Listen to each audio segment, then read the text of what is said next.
so that they can be kind of shorter. So if you're joining us, or if you're watching the recording, you're joining us right now, and we're going to be looking at a. we're just going to kind of go with the flow. This is kind of where I'm at, where I've been. It's where I try to be pretty much all the time, because quite frankly, it's probably the best place to be when it comes to this whole thing, is going with the flow of whatever the Spirit may bring along. And Wade sent us a video this morning, which I'll play when we get started on the radio here. And it's Cliff Nechtel. I don't know if I'm pronouncing that right. See him online all the time talking to people, and he's got a pretty great following.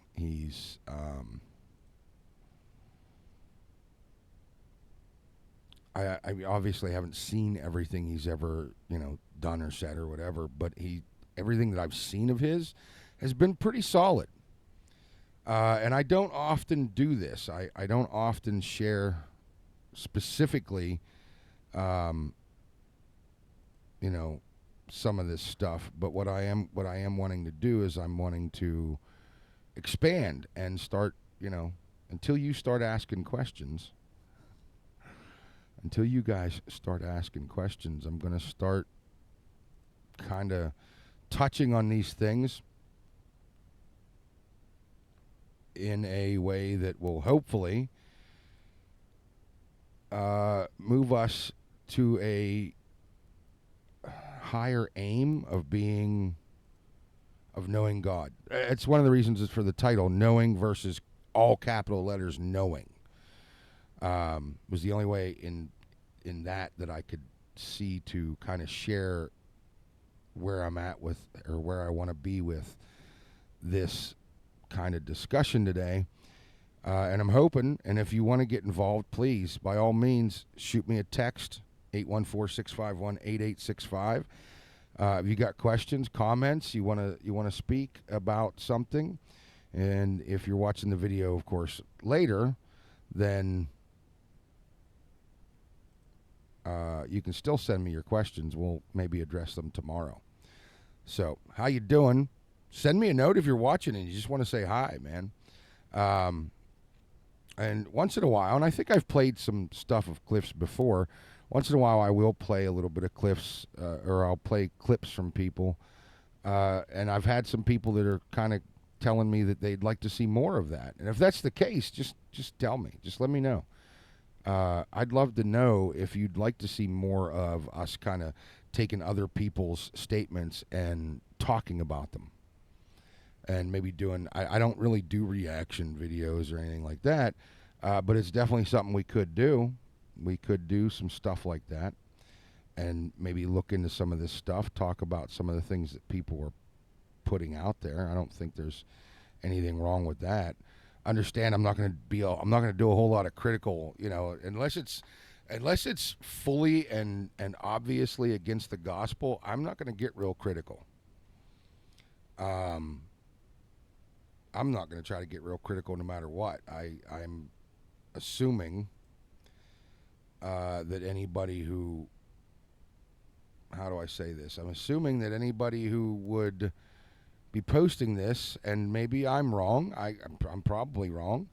I try to give everybody the benefit of the doubt that they're trying to serve the Lord. And if they're wrong, it's not because they're specifically trying to lead anyone astray in my mind. It's actually, I would say, I would err on the side of caution of, before calling someone a false prophet or a false teacher, I would want to have it like lined up. Like lined up and ready to go, because if I'm going to do that, I would very much like to have that person or those people be able, and I would want to get a hold of them. I wouldn't want to do it just as a, oh, look at this person, they're terrible. Nope, I'd want to try to get some statements from them like, okay, come on. I'm going to give you a chance to explain what you're saying. Show me scripturally how this is sound. Would be what I would want. Because it's as far as I'm concerned, it's really the only way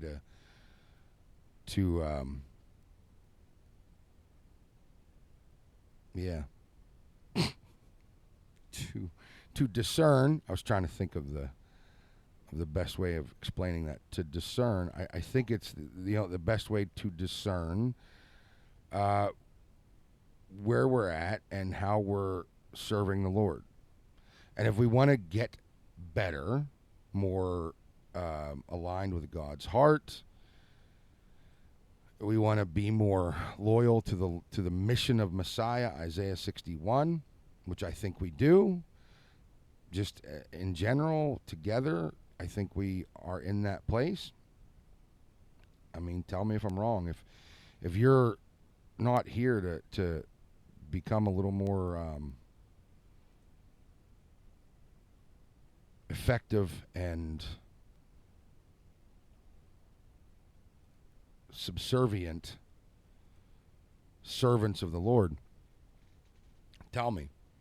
I want to know. If that's not the purpose, if that's not what we're trying to do, like, what is your... I was doing a thing yesterday for my prayer group, I think it was Dr. David Fettis. I was doing this paper, working my way down through it, and it starts with, what's your highest aim? And we talked a little bit about that yesterday. And high aims, knowing deep doctrine, building a strong church, living a holy life, winning the war against the demonic, or winning the battles against demonic. And he come back a little while later with, is knowing God your highest aim?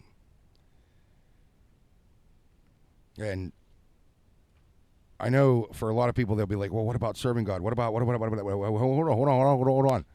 Before you start going into all of that, if knowing God is our highest aim, then it would just automatically,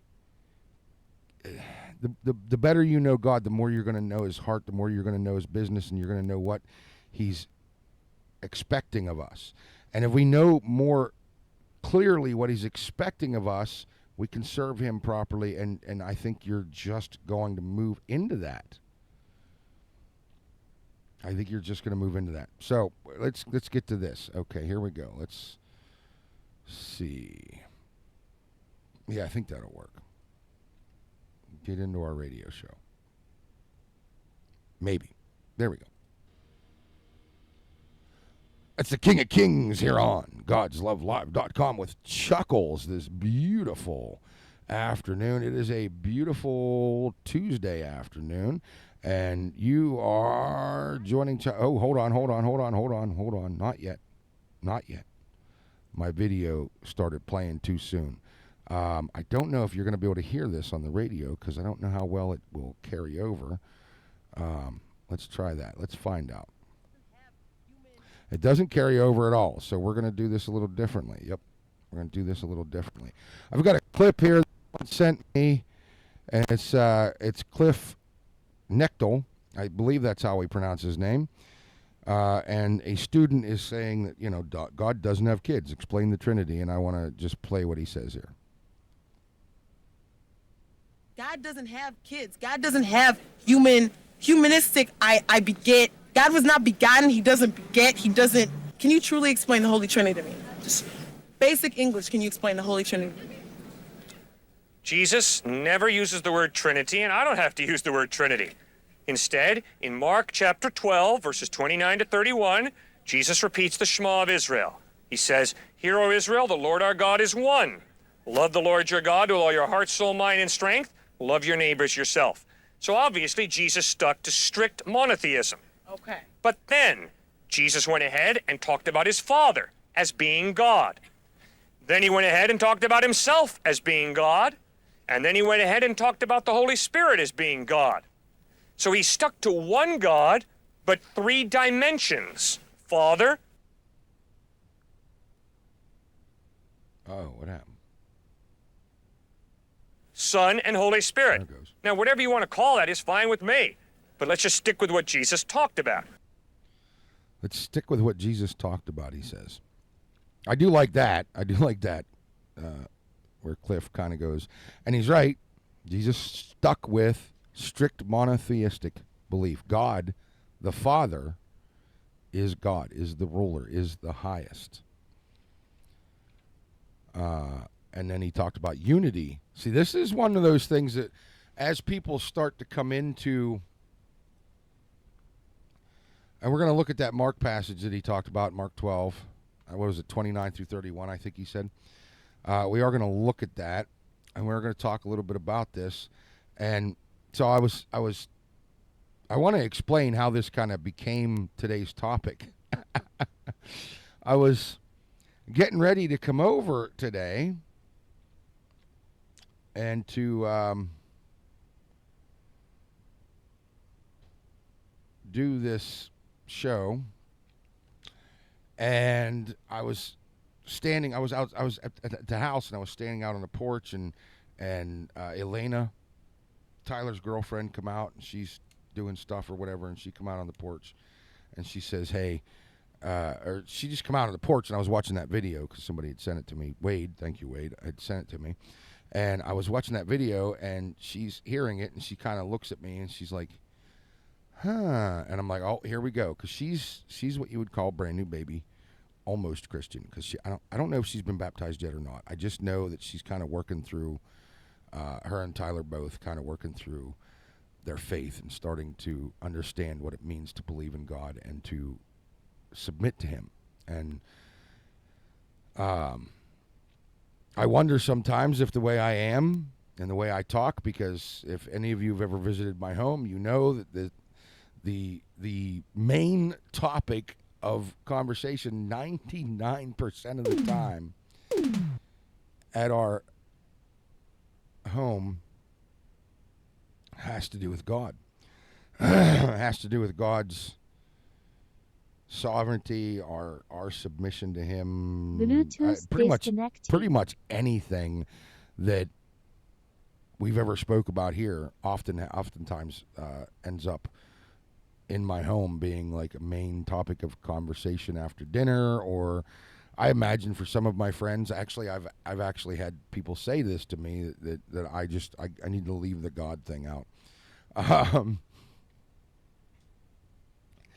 I've told you guys about this before. I've actually had people say that to me because it is prevalent. It permeates everything that we do. It's very hard to have a 20-minute. We were talking yesterday.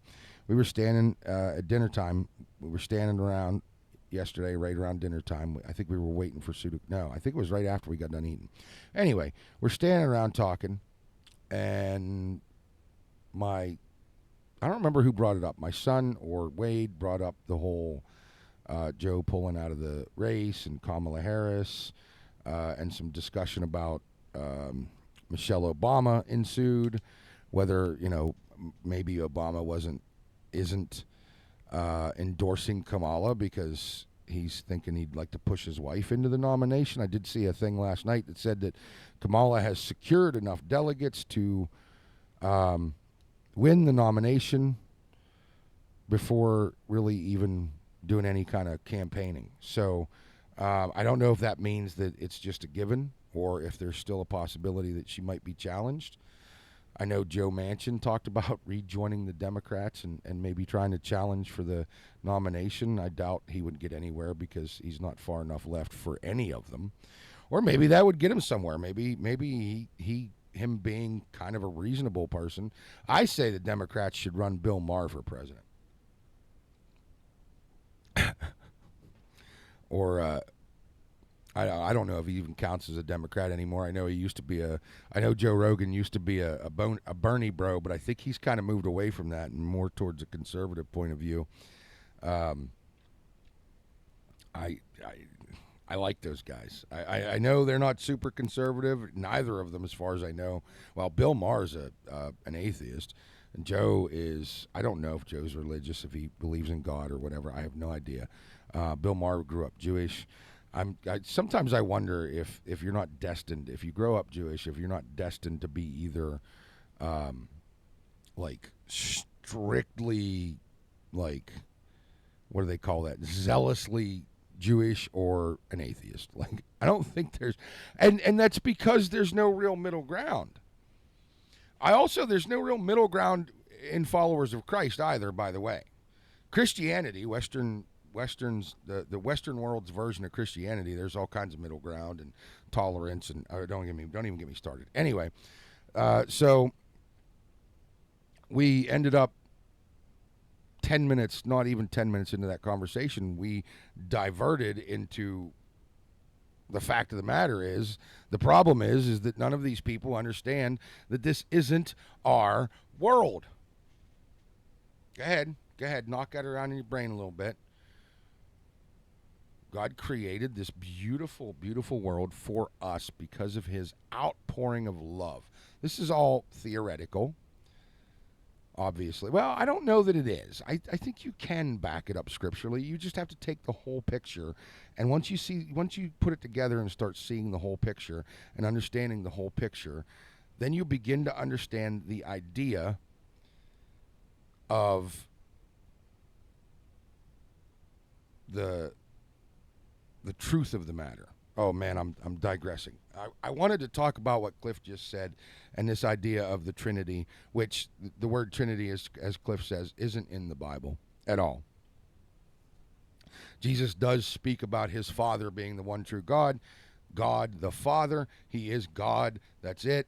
One, monotheistic. And then he talks about himself being a part of God and his and the Holy Spirit. And I actually agree with Cliff. There's God, the Father, and then there's dimensions of God. And he didn't beget.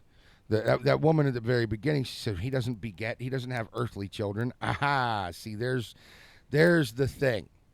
This is kind of where the problem comes in understanding the theology, the real deep theology, which you don't have to understand. You know, if you're somebody, my wife's like this. My wife doesn't care how the Trinity works. She doesn't want to delve into the theology of the thing.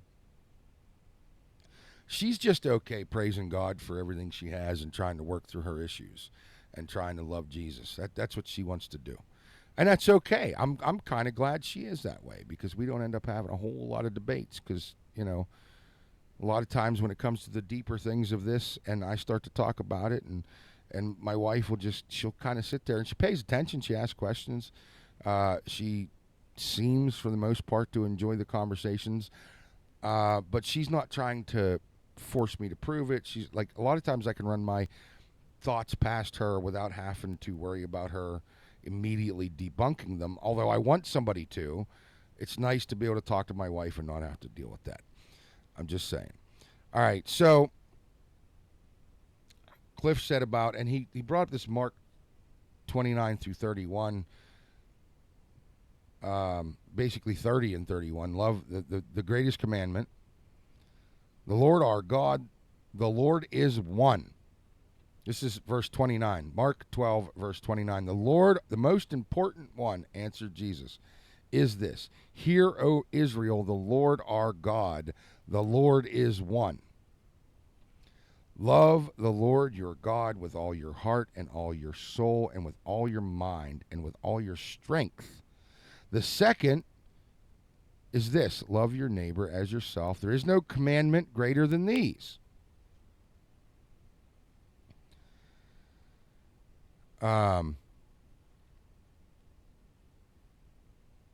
Saying that, the Lord our God is one. And then Jesus talks about himself being God and the Holy Spirit being God. God in dimensions. I wonder sometimes if Jesus wasn't writing down his description as God, if he would still capitalize or if he would use a smaller. Don't come over here expecting to burn me at the stake. I'm not. That's not heresy. I'm just asking a question. My wife and I had that discussion one time, because she was like, you know, is it okay to question God like this? And I'm like, I'm not questioning God. In the way that you're thinking, I'm not questioning God. In human wisdom, in the wisdom that you're trying to apply to this, I'm not sitting here going, God's wrong. No, I'm questioning the reality of things. And the reason I question the reality of things is because I think there's something that we as believers need to understand, and we're going to get into that very, very detailed in the next couple of hours. Right now, we're going to get back to the music on the radio because it's almost time for our first break. We got Carmen with the Champion coming right up. I didn't realize how close we were. Oh, my goodness. So let's do this, and we'll go like that. Okay. So I'm going to discuss it in between. You're probably going to hear it, repeated, because when we go back onto the radio, I'll repeat basically what I'm about to talk about. But one of the things that we have to look at, understand, and recognize is God is not beholden. Oh, man, this is going to get me in trouble. I know it. How do I explain this without sounding heretical? Lord, give me the strength to explain this without sounding heretical. Oh, okay. So if you'll bear with me. Seriously, if you'll bear with me, I think we can work through this. You just have to be patient and grant me a little bit of grace of kind of hearing me out. God created reality, right? I'm going to assume everybody's going, yeah, that's right. Okay. In order to create reality, he has to be outside of reality, correct? He's outside of time. He's outside of space. He's outside of our understanding of reality because our understanding of reality didn't exist until God created it. He is separate from the reality we know. That means, by all rights, by all understanding of our limited understanding of how reality works, if God created reality, he's outside of reality. He set the rules of reality in place. As we know it, he set the rules of reality in place. So, the rules only apply to him because he decided they should. He's a just God. He is truth. He is love. But at some point, and I don't know exactly how the physics of all this works, whatever, however you want to put it, at some point, because of the love that overflows out of him, he decided to create us because he wanted to share that love. He decided to create other beings and created other spiritual beings, and then for whatever reason decided to create what we know as physical reality. Now, does that mean that there aren't any rules that God has to follow? I see that's I don't believe there are. Because he is love and just and righteous, there are rules that he follows because they are righteous and they are loving. But I think he chooses on some level to do that. Like the king of a kingdom. I mean, I'm not talking now because now it's a whole different story, but hundreds and hundreds and hundreds of years ago, or 1,000 years ago, a king was outside of the law of his kingdom because he could just change it. Until they started, putting limitations on, and sometimes in the way of kings, they put on limitations. Some kings put limitations on themselves, and then they either followed them or they didn't, but if they didn't, oftentimes they just ignored it. Because they're not just, they're human, they're broken. They have that human flaw of being born into sin. God doesn't have that. So, yes, on some level, I believe that God decides to follow the rules that were set in place for reality by him in the beginning, but he just chooses to. He can step outside of it. It's why you see people, there was a kid like a year ago at our church there was a child we were praying for who had, I don't remember if it was a baseball or a lemon, or he had a tumor in his head.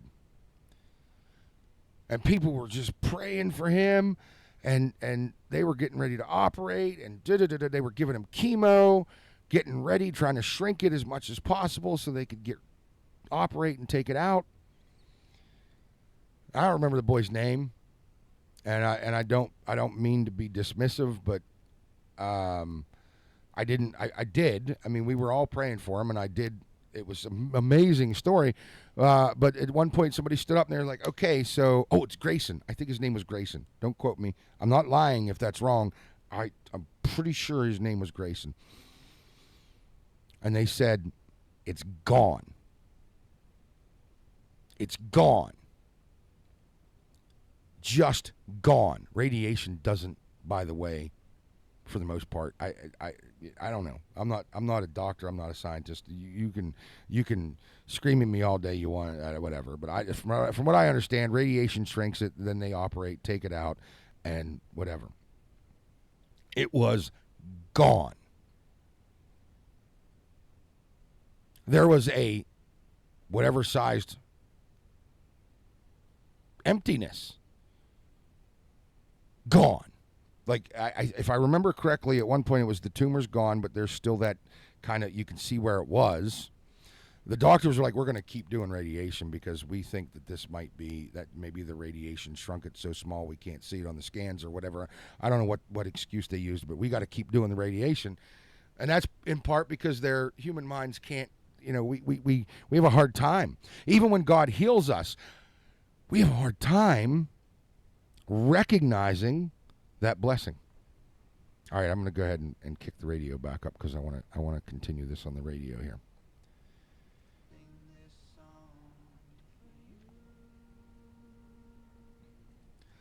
For King and Country here on God'sLoveLive.com with Chuckles in the afternoon. What a beautiful afternoon it is. I'm going to tell you what I'd like you to do is stick around till 1 o'clock. We are going to continue our conversation.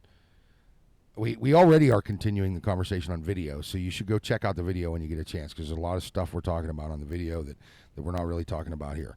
But at the same time, we're going to continue this conversation in the 1 o'clock hour because our first break was so very, very long. I want to allow you to enjoy the tunes that I have lined up for the rest of the hour, which Matthew West, we got Joey and Rory, we got the Newsboys, Royal Taylor, and right now, this is Zach Williams, and this one's called Sunday's Coming on God'sLoveLive.com with Chuckles in the afternoon. And next. Hold Me Together, that's Royal Taylor here on God'sLoveLive.com with Chuckles in the afternoon. I hope you're having a great afternoon. I hope you're enjoying the music, staying safe, happy, healthy, and warm out there. How's it going? A little froggy in my throat. How's it going, folks? Email me, Chuckles at God'sLoveLive.com. If your nonprofit group or organization has an event you'd like to promote here on God's Love Live, email Chuckles at God'sLoveLive.com. Meanwhile, Saturday the 27th from 6 to 8 p.m., don't forget to come on down to Memorial Park where the Meshannon Valley Vikings play, having an event, Fun in the Sun.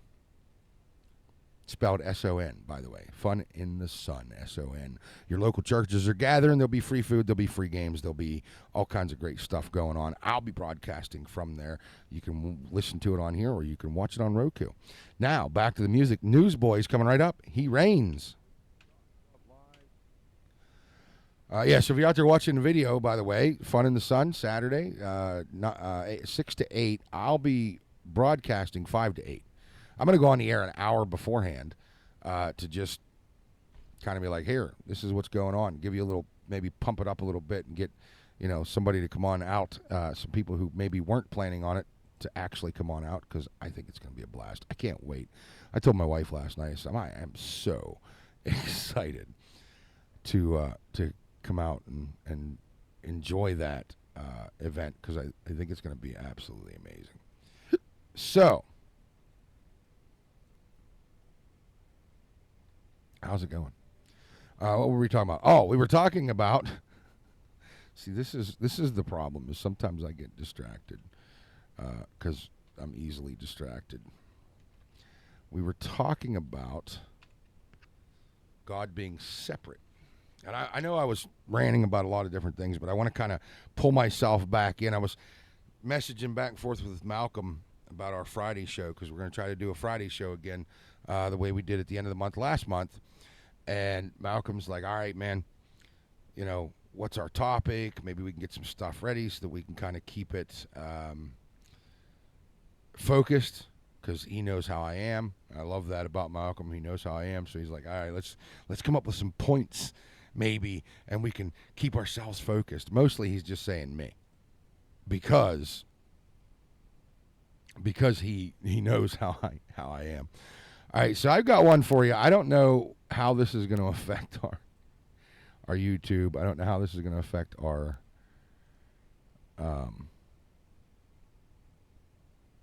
what do you call it? Facebook videos and such. But I want to play at least a little bit of this for you. It's Awesome God. It's Fire from Heaven. And it is a metal version. I'm just going to jump forward.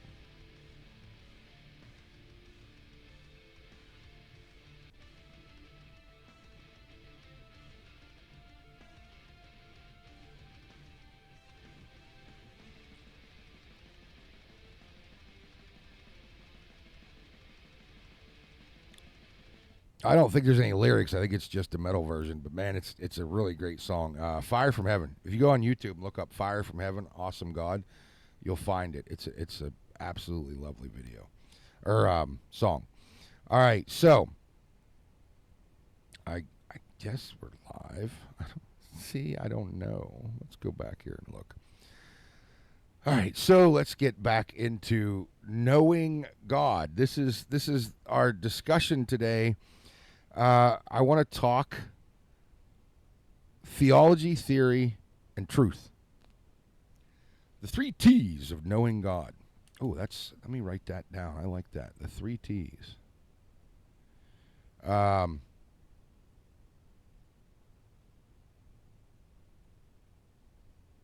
I don't begin to think that somehow I have this all exactly right. I don't know. I'm developing this as we speak. Theory. I didn't remember how to spell theory. And truth. So over the next couple hours, we're going to talk about theology. We're going to talk about theory. We're going to talk about truth. We're going to talk about the theology that we all think we know, because some of the theology that we all think we know is actually theory. Because there are a great many things that we can't really know. We can theorize, but we don't really, until new creation where we can ask or maybe find a book and read it. I'm not sure how this is going to look. So that's one of the, okay, so we'll start with that. We'll start with the theology of new creation. The theory that I grew up with, and this was, it actually, not purposely, not maliciously, and I'm not trying to poo-poo all over the people who brought us up in this, but the theory of the end time, not even the theory of new creation, for years, Western Christianity kind of ignored, at least in my life, we ignored the true theology of the new heaven and the new earth, new creation. And so this is where a problem came up for me, because as a child in the church, I am hearing what's being taught. And I'm getting the impression, okay, if I'm good enough, when I die, I can go to heaven. And I can spend the rest of eternity basically in church. This was the theory that I was raised with, the theological theory I was raised with. This is the theory, this is the theology that when I was a child I thought was the truth. And then they taught me to read. And I started reading. And I came across at Isaiah 65, starting verse 17, is one of the biggest ones. And we'll read a little bit about that here in a minute, as soon as I remember how to spell creation. New creation in the Bible. We're going to talk about a few places that new creation is seen in the Bible. Of course, Isaiah 65:17 is the Old Testament. It's one of the biggest ones. It's pretty straightforward. If you look at Isaiah 65, verse 17 through 25, see, I will create new heavens and new earth. The former things will not be remembered, nor will they come to mind, but be glad and rejoice forever in what I will create. I will create New Jerusalem to be a delight. For I will create Jerusalem to be a delight, and its people a joy. I will rejoice over Jerusalem and take delight in my people. The sound of weeping and crying will be heard no more. By the way, that's where the fact that there will be no more sorrow comes from, not necessarily from speaking about heaven. Never again will there be in it an infant who lives but a few days, or an old man who does not live out his years. The one who dies at 100 will be thought to be a mere child. The one who fails to reach 100 will be considered accursed. That kind of makes me wonder if there aren't going to be people who don't reach 100 in, new creation. Everybody talks about new creation, forever, resurrected bodies, and we're going to live forever. This is, not what it says here. The one who dies at 100 will be thought a mere child. Not that they will be, maybe they're talking, maybe in this they're talking about currently people who don't live to 100. Most of us don't live to 100 anymore. The one who fails to reach 100 will be considered accursed. They will build houses and dwell in them. They will plant vineyards and eat the fruit. No longer will they build houses and others live in them, or plant and others eat. So there's no commerce, right? Because if we're not trading food, if we're not building houses for others, etc. So will be the days of my people. My chosen ones will long enjoy the work of their hands. They will not labor in vain, nor will they bear children doomed to misfortune. For they will be a people blessed by the Lord. They and their descendants with them. Before they call, I will answer. While they are speaking, I will hear. The wolf and the lamb will feed together. The lion will eat straw like the ox. This is where I came up with my whole, there's not going to be bacon. The lion will eat straw like the ox, and dust will be serpent's food. They will neither harm nor destroy on all my holy mountain, says the Lord. That's the Isaiah passage. And I wanted to read it on the video. I'm going to read just 17, 18, and 19 on our radio program.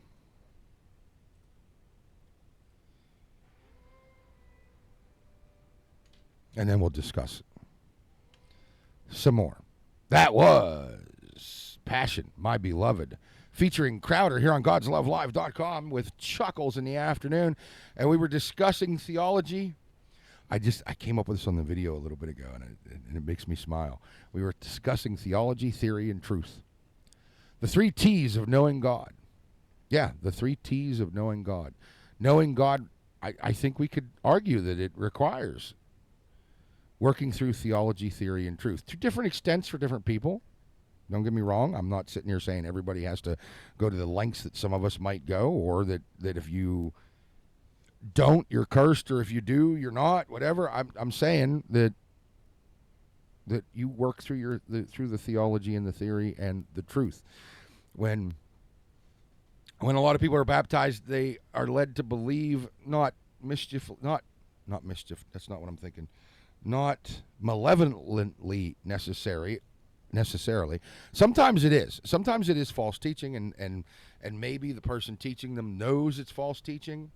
Sometimes it's just the way that we understand our salvation limits us in understanding how to bring someone into the kingdom of the heavens properly. And here's what I mean. I get a lot of flack from people for this. But the work of the kingdom begins when you surrender and obediently are baptized the way you should be. Go ahead. I'm going to give you a second. The work of the kingdom begins after we've accepted the gift of salvation. For those of us accepting the gift of salvation, the work for an unbeliever to the work, because you have to work. You have to believe. In order to believe, you have to know. Now, there's knowing, and then there's knowing. So, as an unbeliever, as an enemy, we begin to know the Lord's love, God's love. Somebody introduces us to God's love, and they start talking to us about what it means to give ourselves over to God. And and I believe this, if they're doing it right, if they're doing it in the way that God has instructed and the way it should be done, then we are, without a doubt, I don't know if you guys can hear that, but the siren's going off. I'm not sure if you can even hear it, but yeah. It's annoying in my ear, though, let me tell you. So here's the thing.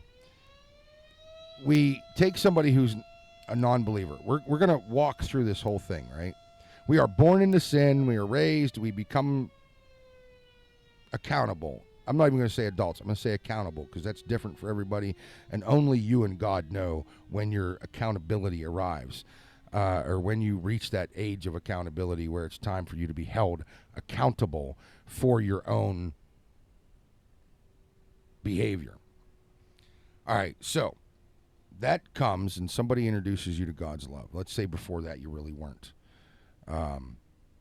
introduced to God. Let's say you were raised. Let's say you were raised in a church. And you're 16 and now you're like, oh yeah, I need to give my heart to God, to truly dedicate myself to the Lord. I need to do this out of obedience. I want to do this out of gratitude and love for what he has brought me, what he has given me, what he has created for me, what he has... Anyway. All right. So hopefully whoever has been guiding you up to this point has made you aware of the fact that your work begins after you've been dunked. And that's the reason that oftentimes, because I get people that yell at me about that. They're like, you can't refer to being baptized as being dunked. Well, if you don't understand the truth of what it means to surrender to the Lord, then all you're doing is being dunked. And I know it's a harsh way to say things, but people, this is harsh. If we get it wrong, when we face him, he's going to say, I never knew you, and we're going to be cast into eternal torment and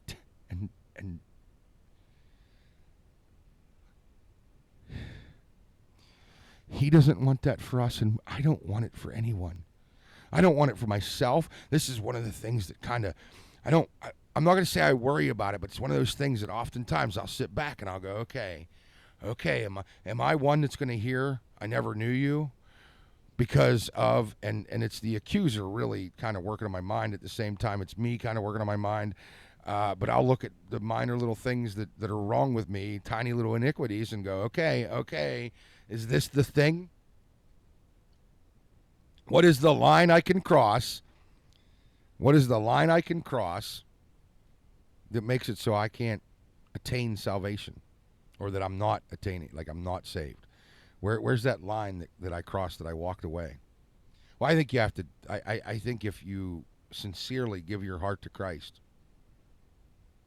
and you obediently confess that and you're baptized and repent and you're baptized, your sins are covered by the blood. Past, present, and future sins, by the way. Not just, future sins. Because you will commit future sins. And if you don't think you will, you should probably take a real good stock of yourself. Seriously. So the thing is that we have to take a look at this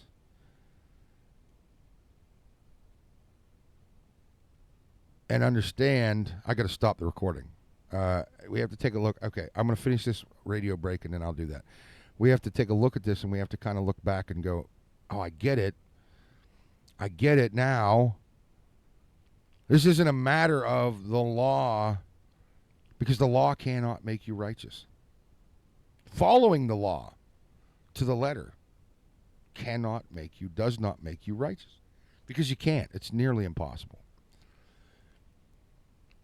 Nearly impossible. It's not impossible. It's not impossible. It's just improbable.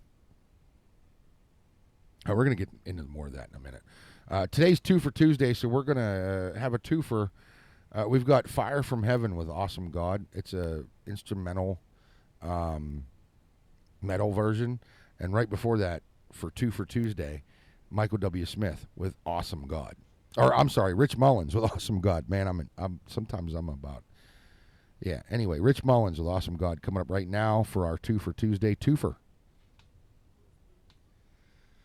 Oh, man, I got to stop this video.